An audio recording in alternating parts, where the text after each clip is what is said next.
पंतप्रधान नरेंद्र मोदी आणि भारतीयांबद्दल अपमानजनक वक्तव्य करणारं मालदीव, चीनच्या प्रेमात पडल्यावर भारताला डावलण्याचा प्रयत्न करणारं मालदीव, याच मालदीवला विसर पडलाय भारताच्या उपकारांचा। प्रत्येक कठीण परिस्थितीत भारत मालदीव सोबत उभा होता। कोविड सारखी महामारी असो की मालदीव मधले विकास कामं, भारत प्रत्येक वेळी मालदीव सोबतच होता। कोविड महामारीला सुरुवात झाली होती तेव्हा मार्च 2020 मध्ये भारताने मालदीवला औषधं आणि इतर मेडिकल सामग्री पाठवली। निर्यातीवर बंदी असतानाही भारत मालदीवच्या मदतीसाठी धावलं। वुहानमध्ये अडकलेल्या मालदीवच्या 9 नागरिकांची सुटका करून त्यांना सुरक्षित स्वदेशी पाठवलं। जवळपास 580 टन अन्न पुरवठा केला आणि 50,000 हायड्रोक्सीक्लोरोक्विन टॅबलेट्स पाठवल्या। कोविड काळात भारतात लॉकडाऊन असताना परदेशी नागरिकांना प्रवेश नसतानाही मालदीवच्या 37 रुग्णांना उपचारासाठी कोचीला आणण्यात आलं आणि त्यांच्यावर उपचार करण्यात आले। मालदीव पहिला देश आहे ज्याला भारताने कोविड लस दिल्या।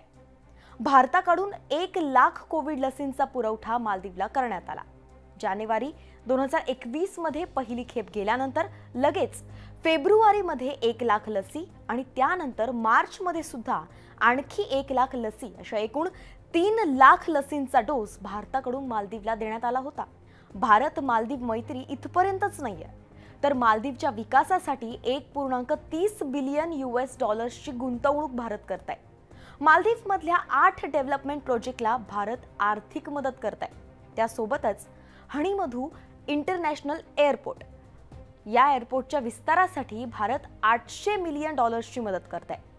मालदीवमध्ये भारताच्या सहकार्याने उभारले जाणारे इतर प्रकल्प म्हणजे 34 बेटांसाठी पाणी आणि सांडपाणी व्यवस्था करणं, रस्ते आणि पुनर्वसन प्रकल्प, गुल्लीफाल्लू बंदर, MIFCOच्या सुविधांचा विस्तार, हुल हुमाले इथलं क्रिकेट स्टेडियम आणि हुल हुमालेमध्ये कॅन्सर हॉस्पिटल उभं करणं, एक्झिम बँक ऑफ इंडिया आणि मालदीव सरकार यांच्यात मालदीवमधील क्रीडा पायाभूत सुविधांच्या विकासासाठी 40 दशलक्ष US डॉलर्सचं कर्ज देण्यात आलंय।